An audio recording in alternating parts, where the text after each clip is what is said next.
Good morning. Welcome to First Unitarian Church of Wilmington, Delaware. As today's service is a hybrid service, we welcome you both online and in person. We welcome you regardless of the color of your skin, whom you love, where you are from, and where you may find yourself on your spiritual journey. My name is Tracy Spinkett-Ohms, and I'm happy to be your worship associate this morning, and I'm so glad that you all have chosen to spend your morning with us. I want to remind our in-person attendees that we still have our masking policy in effect. That means please keep your masks up over your nose and mouth. During the service, you may speak, hum, or now even sing quietly from behind your mask. After the service, you may gather for fellowship for our social hour, but it will be devoid of food and drink. If you are visiting us for the first time, or if you do not currently receive our online newsletter, I invite you to visit our website, firstuuwilm.org, to learn about us and what we do. I do have a few housekeeping announcements that I need to make. Our annual meeting of the congregation will be held on May 15th, and it will be in a hybrid format. The online portion, which will be via Zoom, will begin at noon to allow for registration of attendees and to review the voting method that you will be using on Zoom. The in-person component will begin at 12:15. I ask that you keep your eyes open for information regarding both a budget meeting prior to the congregational meeting and a bylaws meeting, informational meeting, and both of those will be held in advance of our congregational meeting. We are still also looking for congregants who are interested in serving as delegates for this year's General Assembly, which is the annual meeting of the Unitarian Universalist Association, or UUA. It is being held from June 22nd to June 26th, with both in-person and online options. Anybody can register and attend, but if you are interested in representing our church as a delegate, please reach out to our board co-presidents, Leslie Dickinson or Travis Laster. This month, the worship associates have been asked to share a brief awakening story to go along with our Soul Matters worship theme. As I've already shared a personal awakening story experience earlier this month, I've chosen to consult our Soul Matters questions for inspiration. And there was one in particular in the packet which spoke to me related to awakening to the world around you. It resonated with me and with the familiar feeling that I have when I run, as I run through the various neighborhoods that are around my house.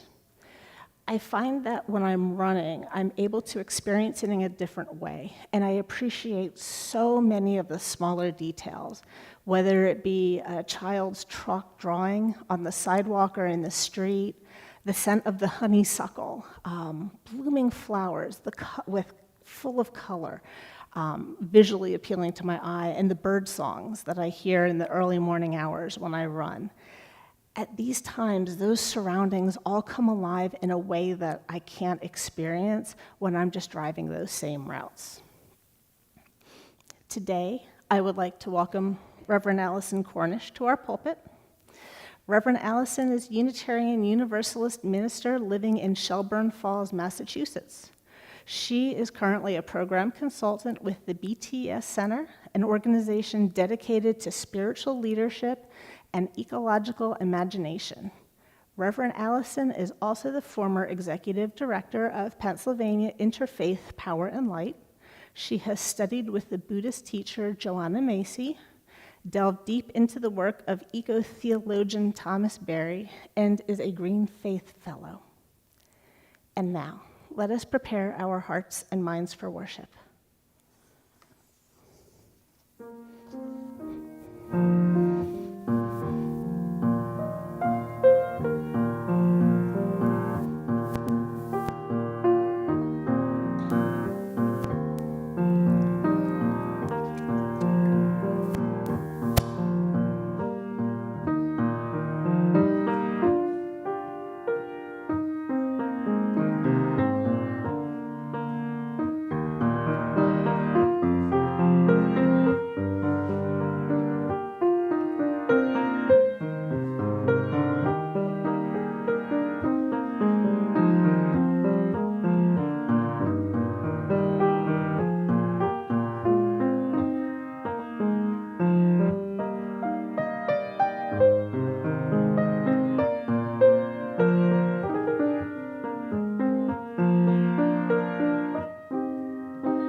Thank you for that lovely, lovely prelude. So appreciate it. And thank you so much, Tracy, for your warm words. And thank you all for the invitation to be here with you today. It's so good to be together. Our opening words are adapted from Brad Carrier. From your many homes and places, come. From your many lives and stories, come. Come with mind and heart open. Come. Find and share the true, the caring, and the beautiful. You who are of cosmic fire and life pulse, you who are ancient and new, come. Come to touch, to shine soul through smiling eyes. Come be fully human, celebrating in sound and sight and soul the whole and holy creation, creating. Come.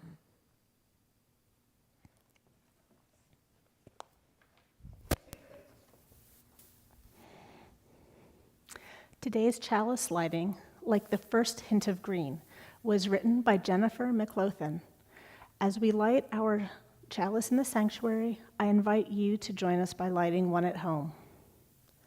As the first hint of green begins to peek through the barren ground, as that little sprig grows into a healthy stem, as that stem grows into a stalk and forms a bud, as that bud slowly opens with each new day to form a yellow daffodil, let us be like that first hint of green, renewed by the warmth of the sun's rays, and ready to emerge with a new energy, ready to face the day.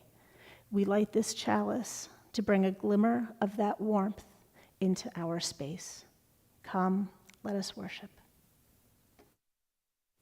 Now, if you would please rise in body and in spirit and join us in singing hymn number 344, A Promise Through the Ages Rings.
Please join me in affirming our mission. First Unitarian Church of Wilmington is a beloved community that nourishes minds and spirits, fights injustice, and transforms the world through loving action.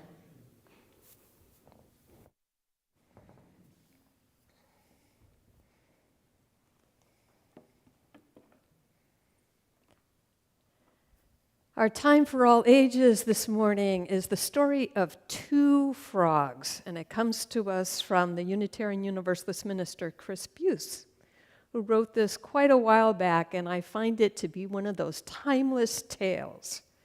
So, two frogs were hopping through the forest, and boom, boom, boom, there they go hopping, and whap! They both jump into a bucket of cream. Now, you may be asking, why is there a bucket of cream in the forest? And I'm just going to ask you to use your imagination. There's a bucket of cream in the forest, and plop, they both are in the bucket of cream. Well, the sides of the bucket are very slippery, and they can't climb out. And the bottom is too far down, and they can't leap out of the cream. So, one frog is immediately despairing. We're going to die, he says. We're going to drown. We'll never get out of this bucket. While the other frog says, this is not how I want this story to end. And so as he says that, he starts swimming around and around in the bucket. And the frog that's despairing says, what are you doing? We are doomed.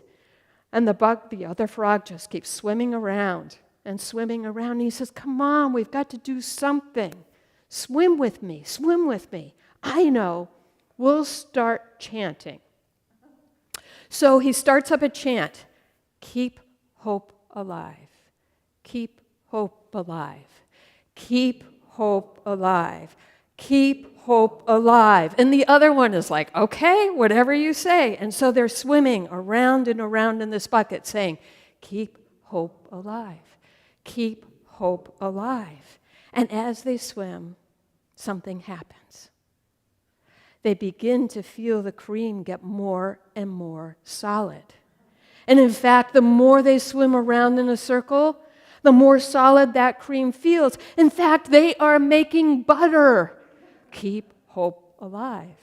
Keep hope alive. And around they go until there is a pad of butter solid enough for them to both climb up onto it, and from there hop right out of the pail and go on their merry way. Into the forest they go, chanting to themselves, keep hope alive. Keep hope alive. Keep hope alive. Thus ends the story this morning.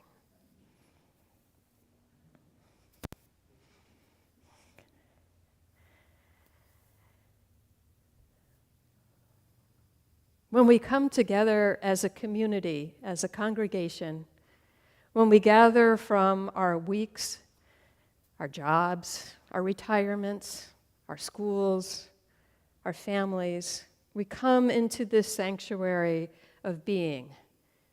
And we carry with us the joys and sorrows and concerns that have been in our hearts and on our minds as we have moved through our days.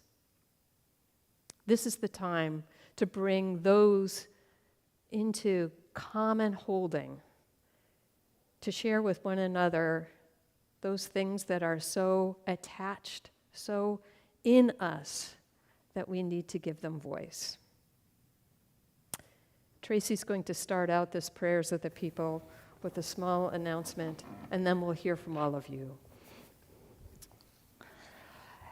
It's with a heavy heart that I announce the passing of our church member, Ralph Rawheiser. He passed away on April 16th, 2022. At this point in time, we don't know the information about his memorial service, but as soon as we learn the news of his memorial service, we will post it and make it available. And I start off our prayers and concerns, lighting a candle in his memory, and ask that we hold his family in our hearts today.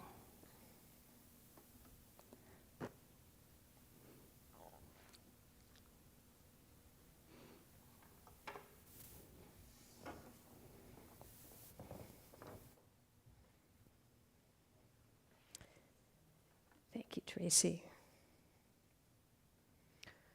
So I ask you, what other names do you carry with you into this time and into this space, into this day.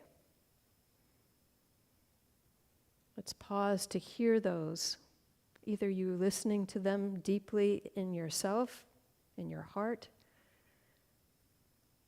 or as voiced in this space and in this time.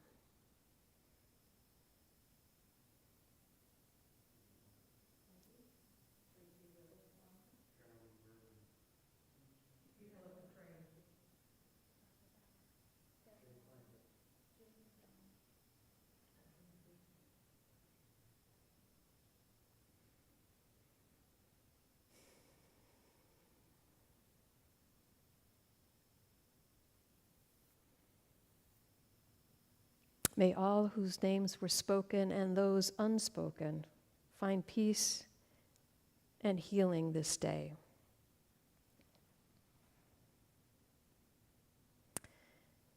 I offer first for our meditation these words from Bill Johnston, then some words of my own, then some shared silence, and finally a musical response. These words from Bill, I take to myself. I take to myself my broken self, my guilt, my peace, my folly and joy, my sickness, my health, in laughter and agony, hating and loving, my fear and my birthing, and I am made whole. I take to myself you, my neighbor, cupping your life within my hands, your broken self, pure gift to me, not burden, gift, as mine to you, and I am made whole. I take to myself you, broken earth, stripped and abused, paved over and poisoned, your mother so freely abundant in grace, clasp in your mercy, surprise into tears, and I am made whole. I take to myself your broken self, my dear, near God, broken, for lost, and for spent. As fragmented love and nectar of life, you come, gentle God, and I am made whole.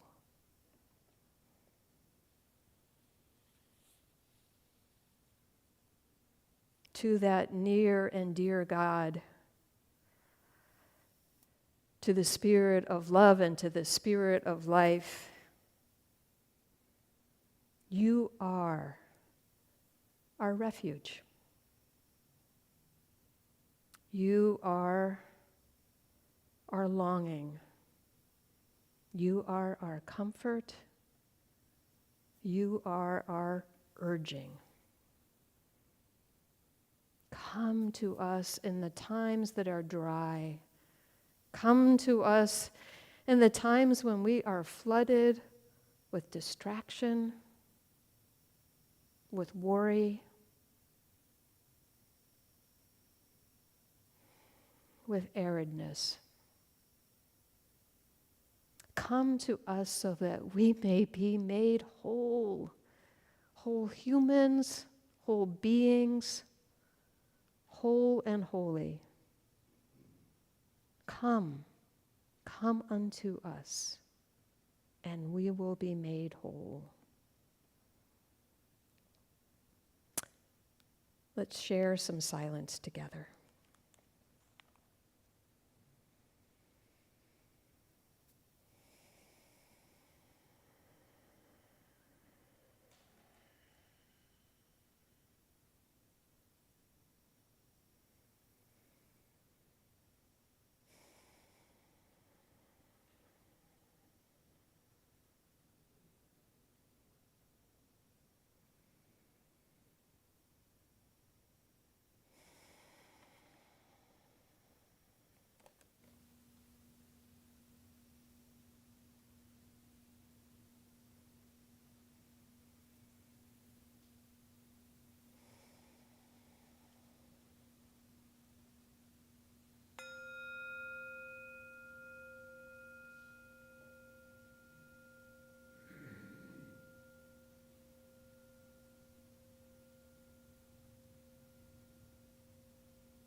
Our reading this morning is entitled Try to Praise the Mutilated World by Adam Zajaweski and translated by Claire Kavanaugh.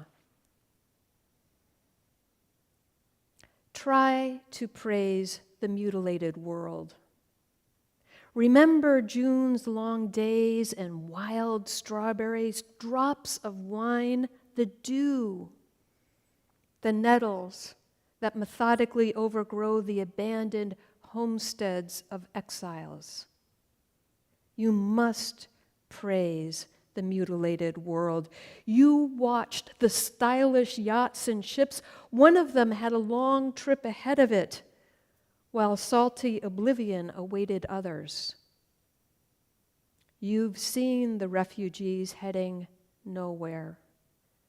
You've heard the executioners sing joyfully. You should praise the mutilated world. Remember the moments when we were together in a white room and the curtain fluttered. Return in thought to the concert where music flared. You gathered acorns in the park in autumn and leaves eddied over the earth's scars. Praise the mutilated world and the gray feather a thrush lost and the gentle light that strays and vanishes and returns.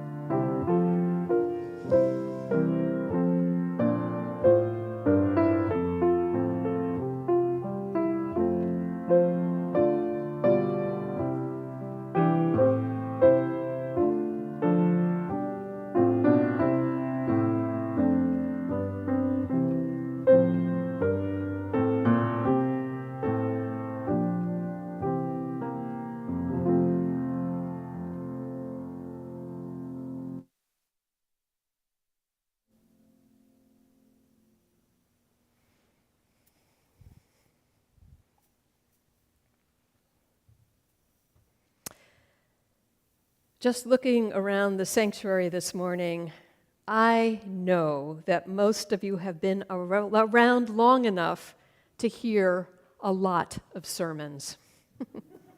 And so you know the drill. Just about every sermon has something of an arc to it. There is the exploration of a topic or an issue. Then there's the naming of where something has gone awry, amuck, amiss, astray. And then usually somewhere around the 2/3 mark, there's a turning towards hope. No matter the subject, no matter how deeply problematic things are, sermons end on a note of hope. No one wants to head out of a sanctuary feeling more leaden than they walked in. People don't come back to a congregation where the last word is not hopeful. So this morning, I'm offering a slightly different take on the standard sermon format. I'm going to make this huge assumption that you know the world out there isn't in great shape right now. And certainly not when it comes to what I'm here to speak about, a climate-changed world. I'm going to guess that I don't need to go into detail about the alarms being raised louder and louder by scientists and activists and commissions and panels. And you, I know you have seen the pictures of the flooding in Durban, South Africa, the droughts and fires in California and Colorado, the streams of refugees still fleeing Syria. You have seen these for yourselves. I know that you carry all this news, these stories and images with you into this sanctuary, into your homes, through your days. I don't have to describe them again. Instead, I want to turn this entire sermon over to the subject of hope and on ways of sustaining hope in the face of what comes our way each and every day as a steady barrage of numbing, negative, alarming, and destabilizing news. I'm inviting us to look together for glimpses of something growing, thriving, pushing in spite of the reality, like that first hint of green renewed by the warmth of the sun's rays that Tracy invoked when she lit our chalice this morning. I want to offer us a chance to explore how we might, in fact, we must nurture hope inside of each of us. Keep hope alive. Keep hope alive. In short, I want to offer you an enormous dose of hope because of another truth about sermons. Ministers preach what we most need to hear ourselves. And wow, do I need a heaping dose of hopefulness. I also want to invite you to a couple of conversation partners for my reflection this morning and for our live stream workshop this afternoon. People whose work I draw on, who have been inspiring to me. Joanna Macy, whose root tradition is Buddhism, and who is the co-author with Chris Johnstone of Active Hope, How to Cope with the Mess We're In Without Going Crazy. And Rebecca Solnit, author of Hope in the Dark, Untold Histories, Wild Possibilities. While different in many ways, both authors agree on this point. Hope is not something external to be searched for or found, to get, or to hold on to. Hope is something we do rather than something we have. Hope, in fact, is a verb, not a noun. It's active, not passive. It's internal, not out there. Hope involves the future, but always, always in relationship to the present. In Rebecca Solnit's words, to hope is to give yourself over to the future. And that commitment to the future makes the present habitable. Both Joanna and Rebecca agree on these attributes of hope, and they also agree on this. Authentic hope always emerges from a full recognition of reality. Hope is not blind to circumstances. In fact, hope is generated by a full immersion in reality. I like the simple, straightforward way Joanna Macy speaks about what she calls active hope. First, active hope takes a clear view of reality. We cannot avert our gaze from the very real circumstances of our world. Second, active hope requires something from us, a vision, a direction we want to move in, the values that we'd like to see embraced.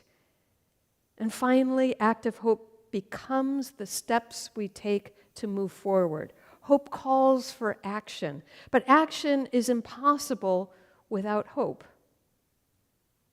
Or in other words, a clear vision of reality. We are in a bucket of cream.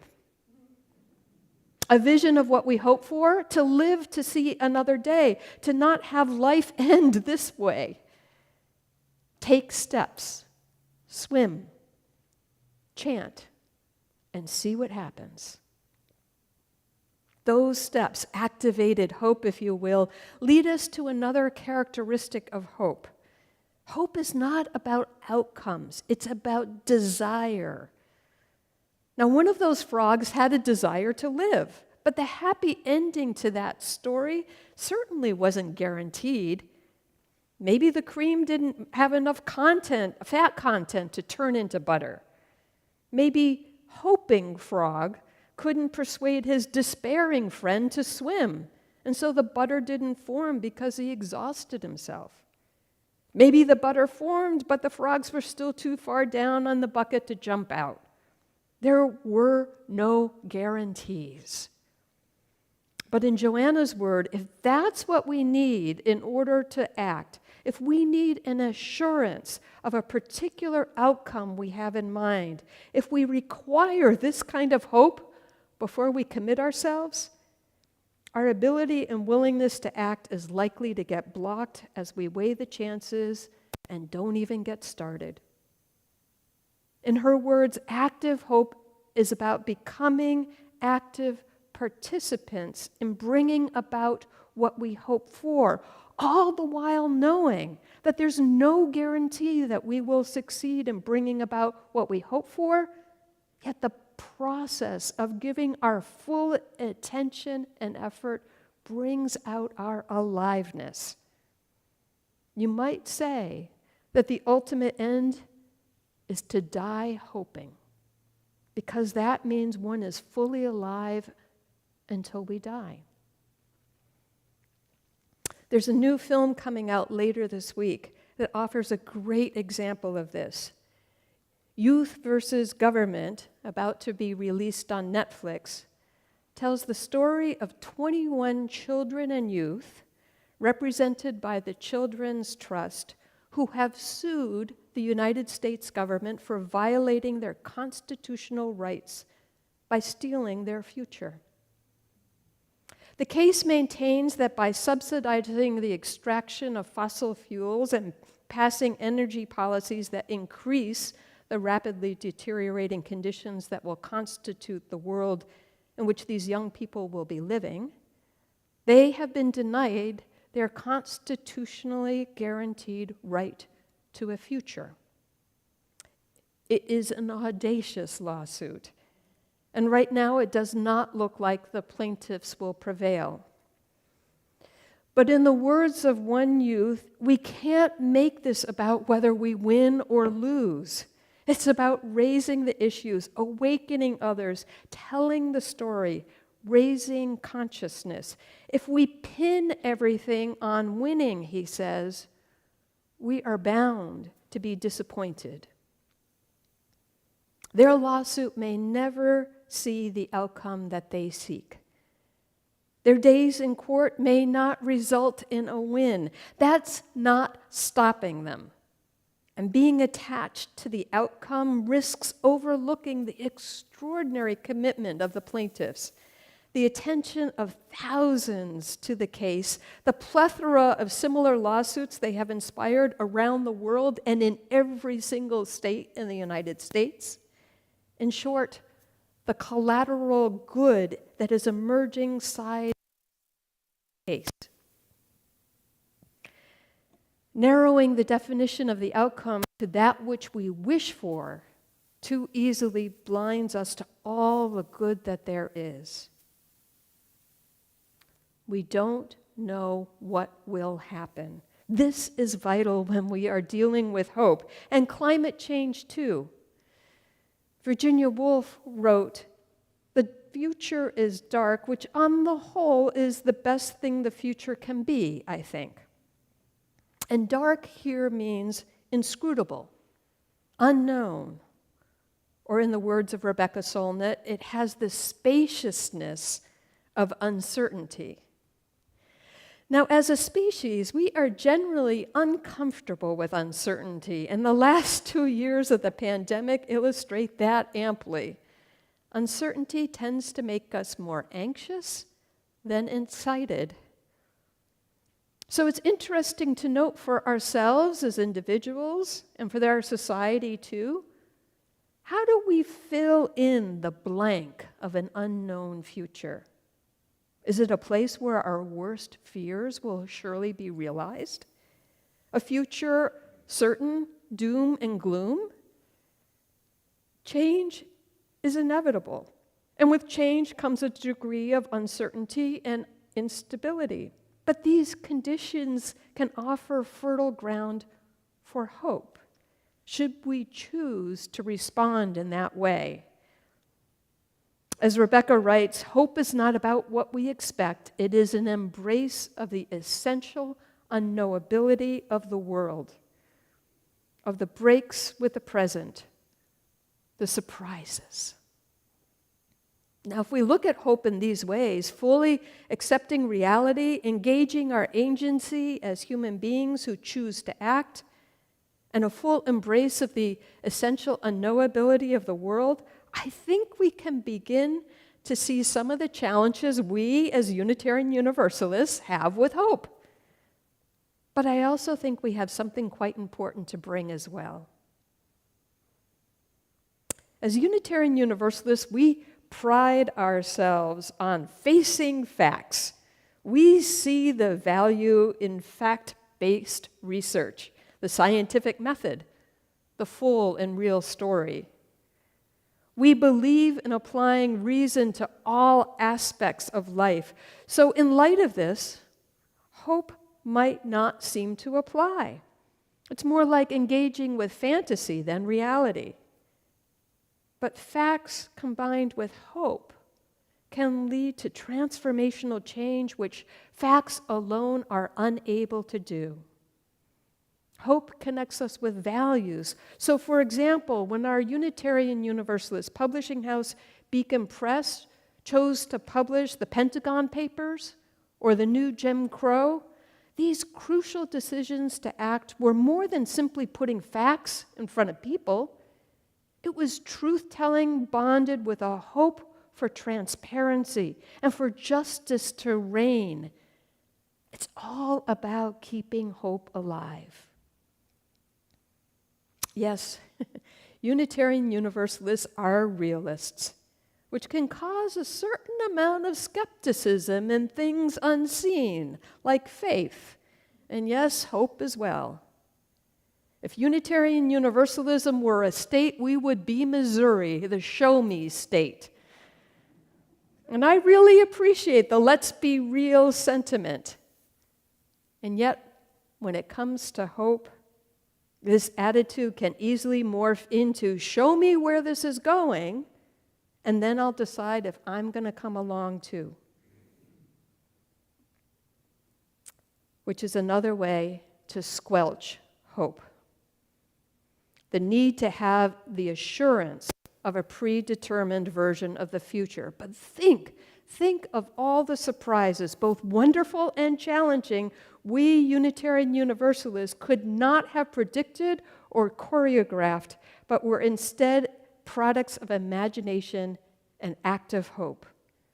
What if we welcome LGBTQ plus people to our congregations? And then what if we ordain LGBTQ people as our clergy?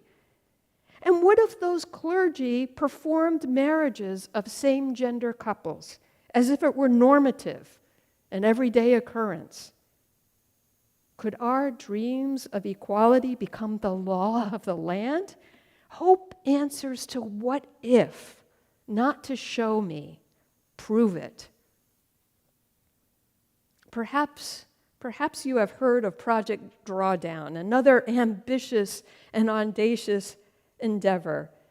It's touted as the most comprehensive plan ever proposed to reverse global warming. Project Drawdown zeroes in on identifying what's already at work, already happening, and the power embedded in those practices just waiting to be unleashed. Not just energy and transportation, those are important, but also the empowerment of women and girls, and innovative ways of growing and not wasting food, and enlightened land use. I so appreciate the project's approach, which advocates for so much more than a technical fix. The authors in their introduction write this: what stands before us is not the choosing of sides, but the gift of seeing who we are as stewards of this planet. We will either come together to address global warming, or we will likely disappear as a civilization. To come together, we must know our place, not in a hierarchical sense, but in a biological and cultural sense, and reclaim our role as agents of our continued existence. The defense of the world, they say, can be accomplished only by unifying, listening, and working side by side. In other words, they conclude, we need to reinvent ourselves. To reinvent ourselves. None other than the esteemed World Watch Institute wrote in one of its annual State of the World reports, the biggest obstacle to reinventing ourselves may be simply a kind of paralysis of hope. Let me repeat. The biggest obstacle to reinventing ourselves may be simply a kind of paralysis of hope. I actually find that statement to be incredibly hopeful because it's something I and you and every person can actually do something about, especially the kind of hope that we've been talking about this morning. Hope that is born of a clear view of reality. Hope that is invested in the great unknown and unknowable. Hope that involves action. This is the hope which has already created so much good around the climate change that we know is here. Solar co-ops developing in under-resourced communities.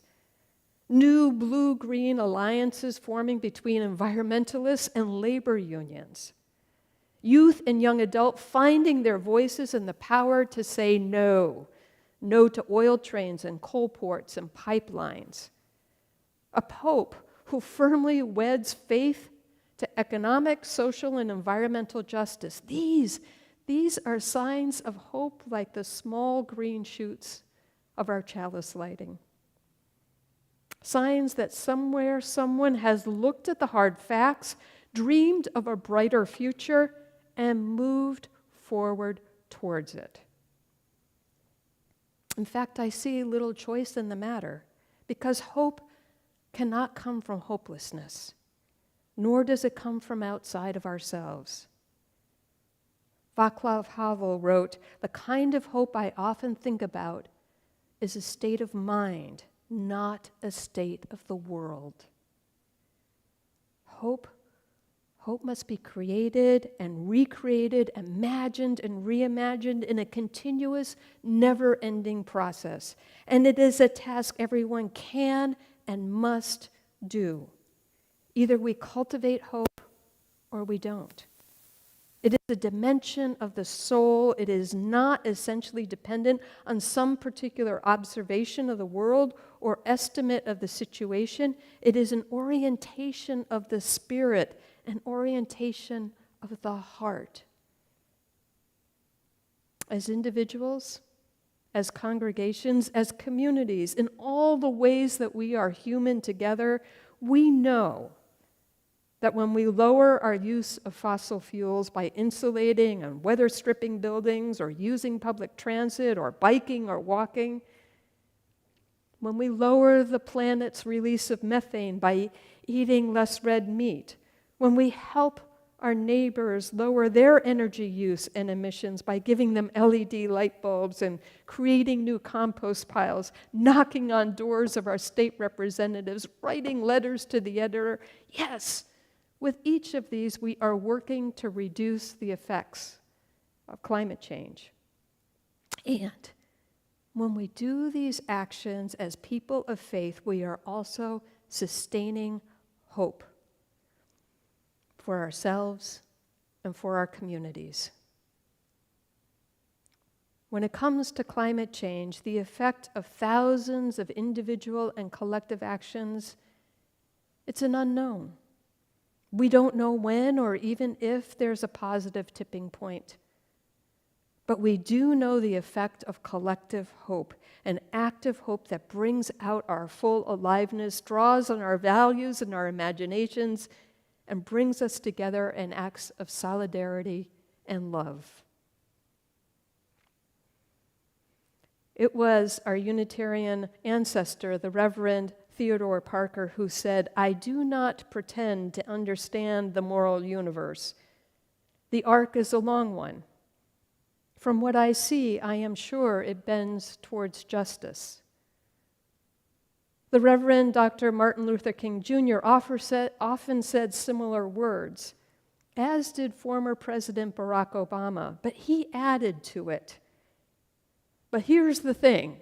You can hear his voice saying that. But here is the thing. It does not bend on its own. It bends because each of us, in our own way, puts our hand on that arc, and we bend it in the direction of justice. May our contributions to that arc be as much about keeping hope alive as any other steps we can take to bring about a more just, more loving, and yes, a more sustainable world for us all. Blessed be, and amen. Our closing hymn this morning is number 1069, Ancient Mother, number 1069.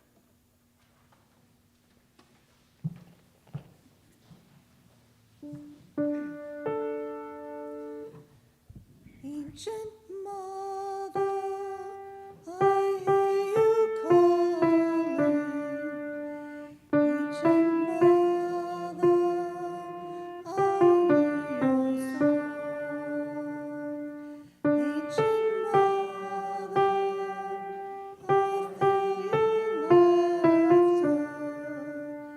Ancient Mother, I taste your tears. Ancient Mother, I feel you under my feet. Ancient Mother, I hear your heartbeat. Hey ya, hey ya, hey ya, ya, hey ya, hey ya, ho. Ancient Hey ya, hey ya, hey ya, hey ya, hey ya, ho. Mother, I hear you in the river song, eternal water flowing on and on. Hey ya, hey ya, hey ya, ya, hey ya, hey ya, ho. Hey ya, hey ya, hey ya, hey ya, hey ya, ho. Father, I see you when the eagle flies. Light of the Spirit, gonna take us higher. Hey ya, hey ya, hey ya, ya, hey ya, hey ya, ho. Hey ya, hey ya, hey ya, hey ya, hey ya, ho.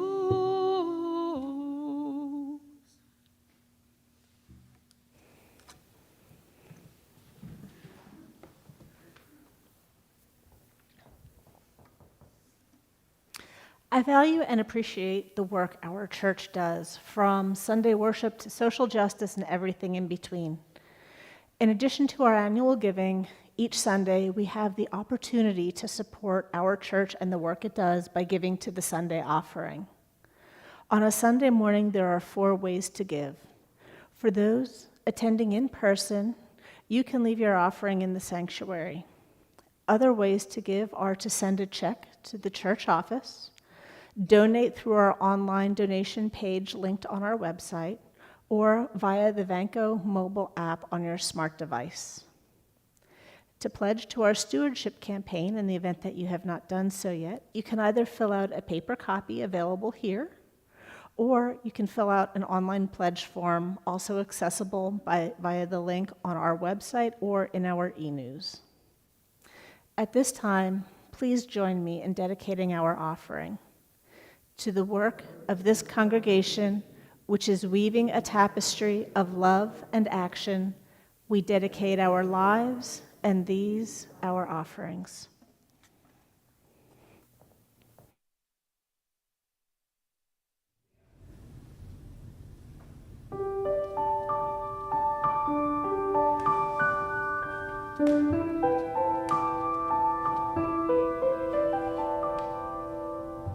I dreamed of rain and the rain came, soft and easy, sweet and clear.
way was easy and the path was clear.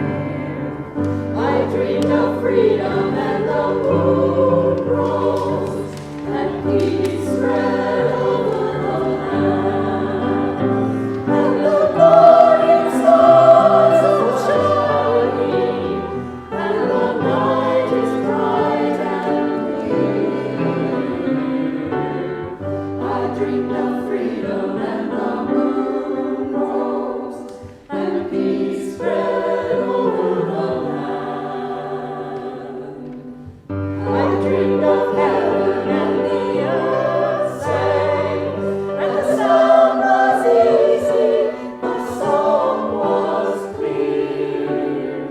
I dreamed of heaven and the earth sang, and peace spread over the land. And the ancient days were golden, and the flowers' depths are clear. I dreamed of heaven and the earth sang.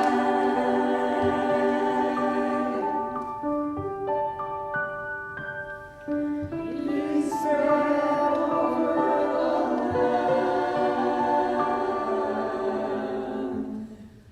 I dreamed of rain and the rain came. I dreamed of rain and the rain came.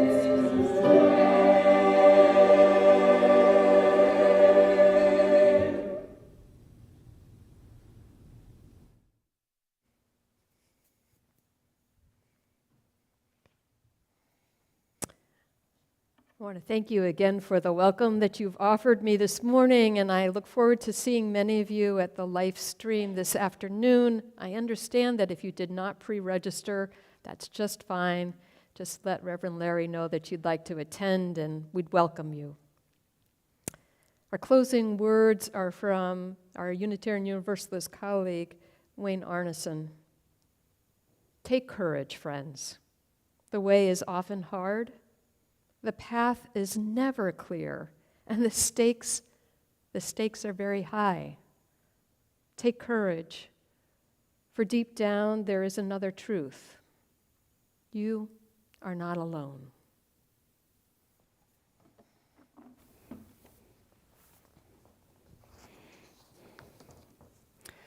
For those who have lit a chalice at home, please extinguish it with us now as I share these words from Brian Keeley. The chalice is now extinguished, but its light lives on in the minds and hearts and souls of each one of you.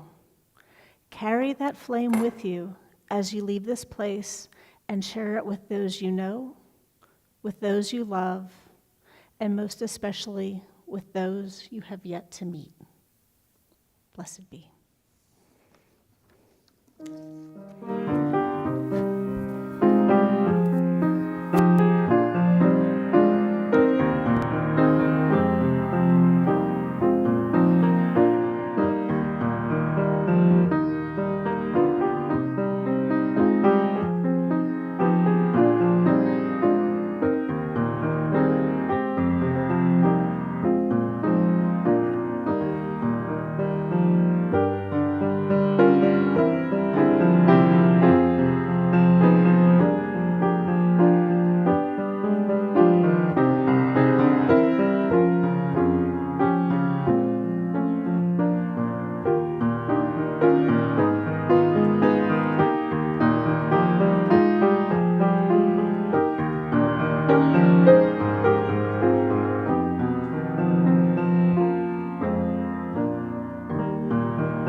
you.